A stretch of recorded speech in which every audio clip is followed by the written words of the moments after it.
The Oilers give their thoughts on Connor McDavid's suspension as John Klingberg hopes to turn back the clock. Hey everyone, welcome into Oil Spills. This episode brought to you by Milani Plumbing and Heating, Edmonton's first choice when it comes to plumbing and heating. Rob Wong, joined alongside by Edmonton Journal Oilers writer Gerry Moddejonge. And Gerry, the Oilers releasing a statement yesterday that they are disappointed and share the fans' frustration about the three-game suspension handed down to Connor McDavid. I know that statement got a lot of play on social media, of course. What did you make of the team statement? Yeah. Why, Rob?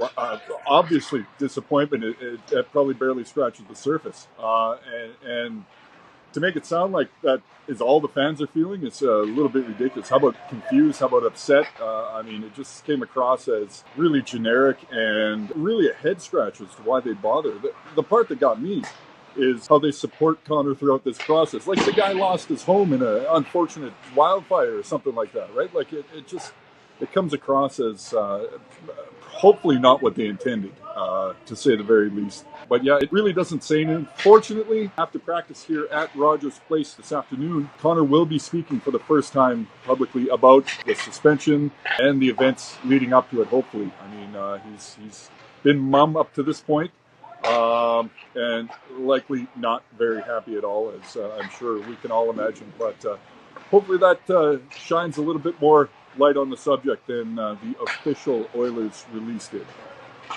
Yeah, well, luckily, one game already in the books, only two left to go on the suspension for the Oilers captain. Meanwhile, newly signed John Klingberg won't be making his Oilers debut for at least another week, according to head coach Chris Knobloch. When he finally does play, Gerry, what do you think the expectation should be for Klingberg? Yeah, this is an interesting one. I mean, he's been skating with a junior team. It's the last time we saw him here, memorably anyways, was the 2020 playoff bubble where he was the guy on that Dallas Stars defense. He led the way in offensive production, and you start looking at that is 4 or 5 seasons ago now. So what does he have left after this whole hip injury and recovery? It's going to be probably a long road back to where he wants to be, but signing with the Oilers, choosing here, obviously that tells me he has high expectations of himself and of this team, and hopefully he can step in and help right away. Rob, I got to say, after seeing Evan Bouchard, who is the offensive producing defenseman on the Oilers blue line here,